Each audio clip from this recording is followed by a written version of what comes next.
Really quite easy for people to say, oh, they're acting a bit weird, they're not like us. And you get this othering, uh, which is the opposite of empathy, really. It's dehumanizing in the extreme. And what we know is these processes can be manipulated subtly, and they can be manipulated. If you split up some kids in school and say who's friendly with who, now I'll give you group blue hats, your red hats. It doesn't take long for them to identify with a new group and be quite vicious about it. And I think a lot of the stuff we're talking about here is the symptom here is we're talking about protection of children. Are we going too far with it? But the causes go much deeper, and they're mirroring the struggles that most societies have with these things. You know, and I don't mind saying it. You know, I'm passionately pro-European. You know, I've lost my Brexit campaign in England. It's not over. If anyone thinks it's over, they're kidding themselves. Because what we're talking about is a fundamental idea of, do you want to be a part of something, or do you want to be separate from something? And that is something psychologically that really, really people don't understand the processes with. And I think I'm not somebody who just wants to label things, and we've discussed this as well, Damien, didn't we, before, which is about good and evil. But there is a thing about these are symptoms. Yeah, your government could change tomorrow. The pendulum could become suddenly even more liberal in the next year or two. So we need to. Damien's very good at sometimes reminding me that we do live within a society that has unfortunate consequences to what we do, and sometimes we do things that we think are benign, like child protection, that can sometimes turn into a weapon if we're not careful. I think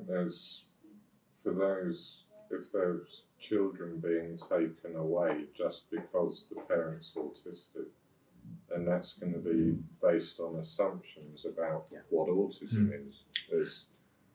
And it's quite an outdated view just to think a parent will be automatically problematic or lacking empathy. Because in many respects, your empathy might be greater in certain areas and less so perhaps in others. But you're just a parent like any other. And there's plenty of things about non-autistic parenting and ways of being which are problematic, but because they're normal, they're not seen as such. So, great to lie and learn about deception, according to non-autistic people. Yeah. It's like, what's so wonderful about it? I'm still not quite so sure. But you said once, I remember at Birmingham University, you giving a talk, and you said because there was no manual, you had to make one as a parent, and because of the way you see the world and think, you asked yourself questions like, well, what should I be doing in this situation with my son? And actually, it was a very liberating thing you said there, because you're right. Absolutely right on that. You know, you were figuring things out, but in quite a logical way. Your own way through. I mean, there's a guy I know, undiagnosed Aspie, I'd say, with a young daughter, and he's split up from the mum. There's some problems with social services, and he's now got contact and so on. But he's brilliant with his little girl. The problem is it's new systems, new things to get used to. So it was like, went out and about, acting a certain way or doing stuff with your child, and not realising this wasn't seen as the done thing, or like sort of a middle-aged man playing with a kid or their friends down the playground, and it's like someone gave me a funny look and they didn't quite realise as to why.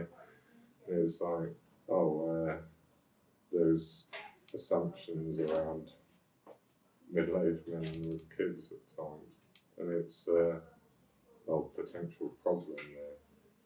When it's just a kind of naive autistic guy who doesn't necessarily pick up on that. And this guy is a friend of mine, and there's occasionally he's coming to me, of all people, to say, oh, I'm learning to be a parent, but it's partly that social expectations of parenthood. When he was just a single guy on his own, that there's different expectations to get used to. Yeah. And it's not about himself or questioning himself or what he's doing, it's how's everyone else going to react to me. There was something in Andy's talk earlier which I found interesting around fear, because I don't fear my son at all. Other people might, or myself, or I'm generally got not very fearful. But the one thing I would say I have a bit of fear about is taking my son out to certain social settings. What if we have a big problem or he has a big meltdown and I'm then under stress looking after him and we're in a bad environment or an unhelpful one? So the idea of going on a long journey scares me because I don't have the support around me. It's just me and him. So it's, and my partner, I've got 2 young children now, 2 daughters. So we have to split the parenting up a lot. Yeah. So one goes off with the young girls, one goes off with my son. Yeah.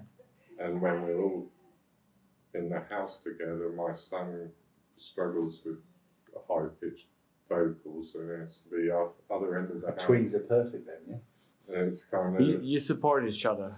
You don't have to have a diagnosis. You can But use if you're need out it. and about in the world and it's just you and your son and something really stressful happened, what if I got highly stressed or in trouble and yet I have to be in control to support my son?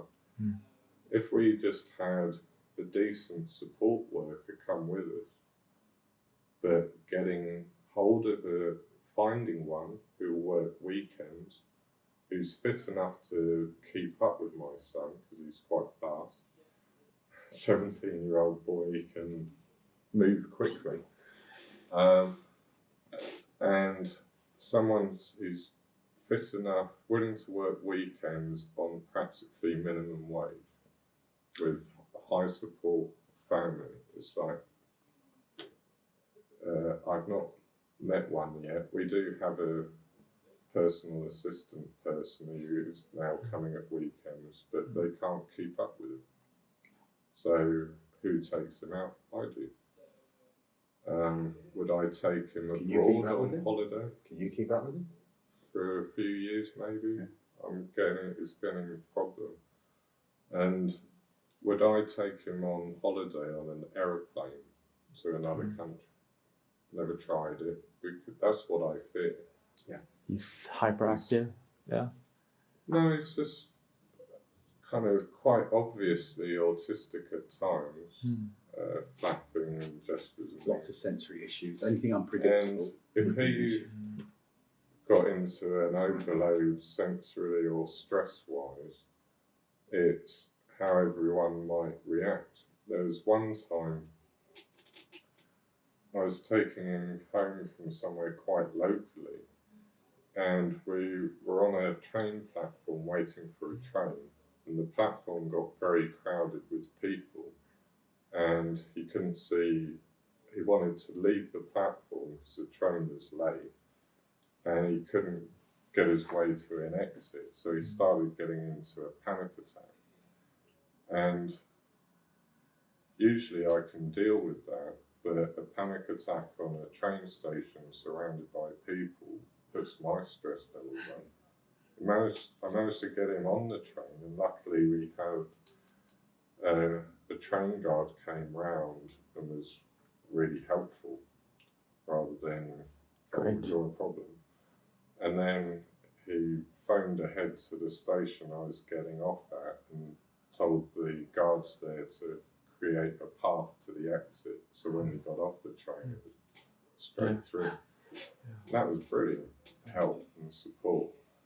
But when you go out the front door, you don't know if that's a reaction you're going to get. So the bigger the adventure, almost, the more fear and anxiety it will bring for me as a parent, because I know I have to manage my own stress levels. That's why there are a lot of families that I know that, and it's the same everywhere, to be become isolated. They become isolated, they never have any holidays. I know a couple at the moment who have to share their daughter in terms of breaks. And I actually said to them, when was the last time you had a holiday together? And they just looked at me and went, what? What's one of those? It was quite a while ago. And I said, I think the first thing we need to figure out is, rather than you getting someone every weekend, how can we give you even a bit of a break for a few days? And the mother turned around, she went, you mean trust someone to look after my son in a world like this? And I went, yeah. So we did manage to do it, but it took quite some doing. They had to meet the individuals first. Look, these people are going to come into your house, so we don't change the world, and you're going to get a short break. Deal. Isn't it common to have autism and ADHD? Yeah, I mean, combination. There's a lot of things around the labels. I mean, if we go on to labels, the Diagnostic and Statistical Manual has a kind of guide written by psychiatrists about labels. The way to think about it is, it gets bigger with every edition. It gets bigger, and actually, if I turn around to you and said, here are 10 labels, 5 of them probably exist, 5 of them probably don't. Problem is, which 5? And what happens with these labels is, when we say, does ADHD overlap with autism? Yep. Where does Tourette syndrome fit within this? Where do other conditions fit? The problem is, we're resisting a society that wants basically to nail everything down to boxes. And actually, this is too complicated for that. So there is an overlap. Our colleague who passed away, the great Lorna Wing, who passed away, it's a great loss, an amazing psychiatrist who works in our field. I remember Lorna, and I can say this now, used to refer to people who had what she would call ADHD symptomology and classic autism as active and odd. And she said to me once at a conference, I can't call them active and odd anymore, but you know what I mean by that, don't you? I went, yeah, I do know what you mean. You're meaning someone who needs predictability and routine is also like an express train bouncing around like Tigger from Winnie the Pooh. And she went, There's a fair few of them around. Yeah. But a handful or two. Those two diagnosed, they're like the opposite of each other. Well, they are and they aren't, because if you see them as bipolar, which is your ADHD or autism, then sure, but actually most things overlap. Okay. You get stressed. Everyone gets stressed, yeah? So if I said to you, you're on the spectrum, but you get very, very stressed very easily, then I'd suddenly see you behaving in ways that are pretty out there. And if I was the wrong kind of person, I'd say ADHD. The same is also true that a lot of diagnosis is theory laden. It depends on your background, often what you say. Now, I think there is something called autism. And I actually believe it's probably narrower than some people think, but that's a fairly controversial statement to some people. But I think what we're looking at a lot of the time is people's misconceptions. I'll give you a better example. Tell me what schizophrenia is, because most of the experts in the world don't know what that is anymore. They see it's a lump of different conditions, sometimes overlapping with things like autism. Misdiagnosis is part of that. We don't even know what that is anymore, but it's a term that we use for generations. And so I saw somebody recently, and they said he has my age who with a diagnosis of schizophrenia. It's a psycho disease. It's not disease. That's what people think. These are social constructions that we put on things that now it's less fashionable. But if I get a psychiatrist whose background is schizophrenia and a psychiatrist whose background in autism, they can see the same person, and one will say schizophrenia, one will say autism, or one will say, as I saw recently, if it causes too much problems, you say someone has both. I saw a guy recently who I've diagnosed in his 40s, and he meets all the milestones, everything for autism. But all his life, his parents have been told he's got a bipolar disorder. There's a big difference. That was popular to diagnose. Absolutely. So even my wife was diagnosed with bipolar. We had a meeting I went to, and eventually I sat there, and my colleagues were surprised when I said, you can have both. And when the meeting was over, my colleague went, do you totally believe that? I went, not really completely, but where we are at the moment is they are coming to terms with a new way of thinking about their brother, son, daughter. And it is helpful to think in that way, rather than what happened with bipolar disorder is there's lithium, there's a couple of solutions that psychiatrists have and a few pills. There's not really a lot else. Here's another one for you, personality disorder. I don't know what that is. People love labeling people with things like personality disorder. a very eminent psychiatrist I work with, who I can't work, you know this as well, I can't name him, but what he said to me once was, whenever you hear the word personality disorder, replace it with the English word bastard. It's a swear word. And he went, I've got a bastard with this condition. It's basically people we can't connect with that usually act out, but it suits us to have a word like personality. And think about the word. Personality means it's fixed for life. Don't know which other box to and it's I don't know, basically. So I saw a guy again recently, and I looked through his file, different psychiatrists. One had said Asperger's syndrome, one said autism. Somebody else said a borderline personality disorder. Somebody said attention deficit hyperactive disorder. Yeah. I ended up seeing 8 labels in his files. But what about Asperger? Didn't they take this away? Well, they'll never take it away. You can have people on the spectrum who are function higher than others. I hate that term. They got rid of the term Asperger's syndrome. I'm mixed. Some ways I am glad because people wanted their kids labelled with Asperger's syndrome because it sounded better. Yeah. In UK, you didn't get much funding if you were labelled with Asperger's syndrome. You were more likely to get funding if you were labelled with autism. So these are social constructions. So I have to tell people, there's a guy I know right now who says to me, do I still have Asperger's syndrome? Of course you do. Yeah. Yeah, but I've just been told recently it doesn't exist anymore. I said, well, in your world it does. Or the Asperger, it was combined with a serial killer or something because there was some serial killer who was diagnosed with Asperger. The thing about it is, that's a classic example. Every shooter in America, 1/3, Christopher Gilbert will come out the next Christopher few Gilbert days. did a study that, and I've got a lot of time for Christopher Gilbert, and there is a high proportion of people with those traits who do these kind of crimes. But that's not everyone. In general, if you take autism and crime, statistically speaking, you're less likely to commit a crime if you're on the spectrum. More likely to be the victim. And more likely to be the victim of crime. But in America, I think whenever a mass shooting happens, it's now the go-to label to say, oh, this person had problems, it was due to their autistic ways, rather than talking about gun control. I mean, there's a classic example with this, isn't it, Damien, which is that, like for every one person... A few years ago, it was schizophrenia, now it's autism as a go-to fall guy. But that's the mindset of people looking for blame again, and it's the blame game. They want a reason why somebody. And do you know what the honest reason is for some of these mass shootings? Really complex. We don't know. We haven't really got a scientific clue. But we don't like saying that because our brains, all of our brains, not just people with autism, want a black and white answer to things. And I'm sorry, there are some behaviours that defy our science at the moment. Why would someone kill so many people as a serial killer? I chose not to work in that area. Do you know why? Years ago? Because I didn't want to work with a population of people who weren't going anywhere. And if I can't even get an understanding of why somebody does that, what kind of a job is that? I'd never let them out. And I'm Mr. Liberal. So I turned down a very glamorous job in the 80s. They offered me conferences, lots of money. And I said to the person concerned, no. And he said, well, you have to run a sex offenders group. And I said, at the moment, I've just finished working with kids who've been sexually abused. I don't think I'm emotionally up to it. And he said to me at the time, this is an old school psychologist, you should be a better psychologist than that. And what I said to him was, unfortunately, I said to him, go away, you idiot. Along those words, it was a bit stronger than that. And I told him that he was a non-reflective, useless individual, and I didn't care how powerful he was. I went back to see my colleague who went, how did your informal conversation go? He's been a great guy in my life. And I went, not well. And he said, all my life, he said, I've had another phone call. But what he said was, this guy rang up and he said, I think that you know, psychologist needs an attitude of judgment, needs this, that, and the other. And my colleague, who's Mr. Laid Back, apparently said very politely, in a very polite English accent, bug off, right? Who are you to judge him or anything else? He's just telling you that's not what he should work in. So we have this stigma about professionalism all the time as well. The Asperger's as a subtype being taken out and stuff.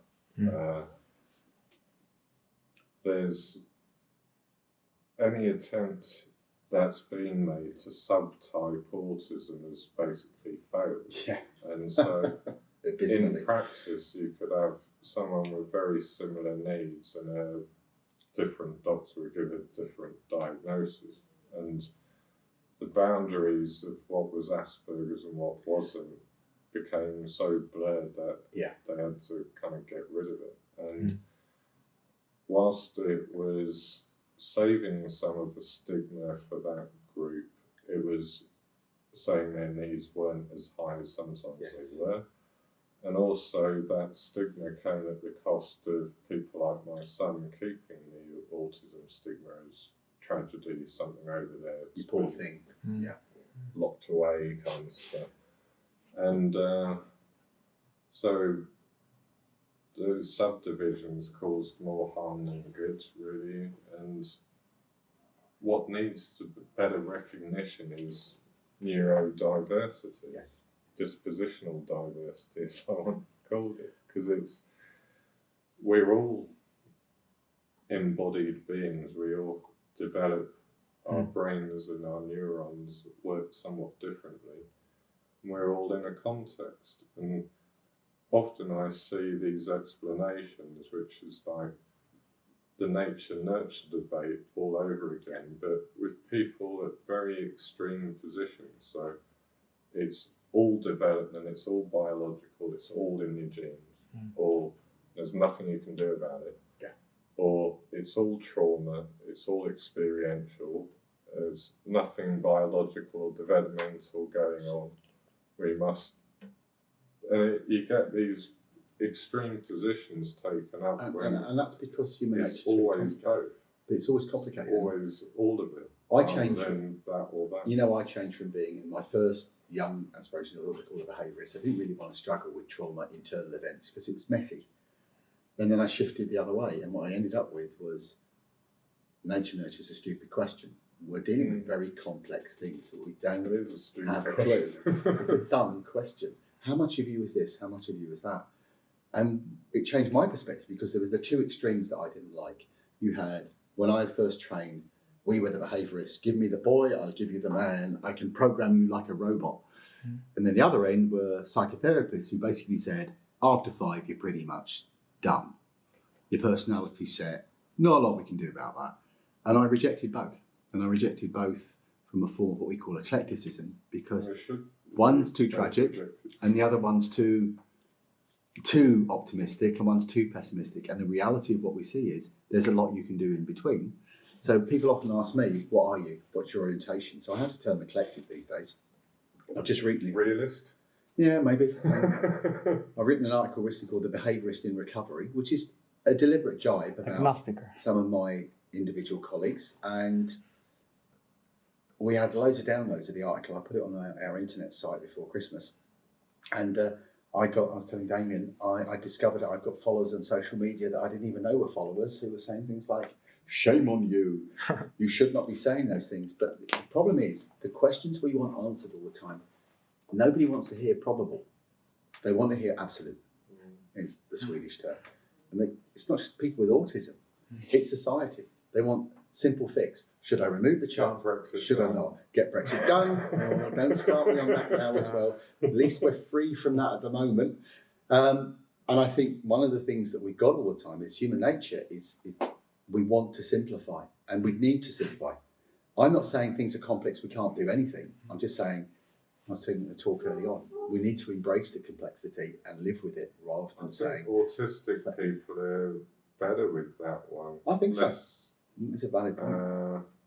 Sometimes less... You can learn from... Well, you also, some individuals with autism, we both know, don't have to deal with certain bullshit.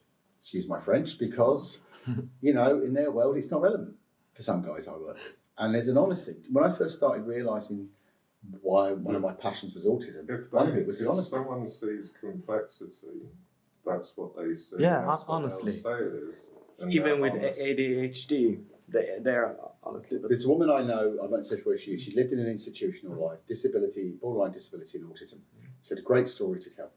And I miss seeing her now, because my colleagues see her more. I just like taking her out of the place she was in at the time, which then improved in the environment.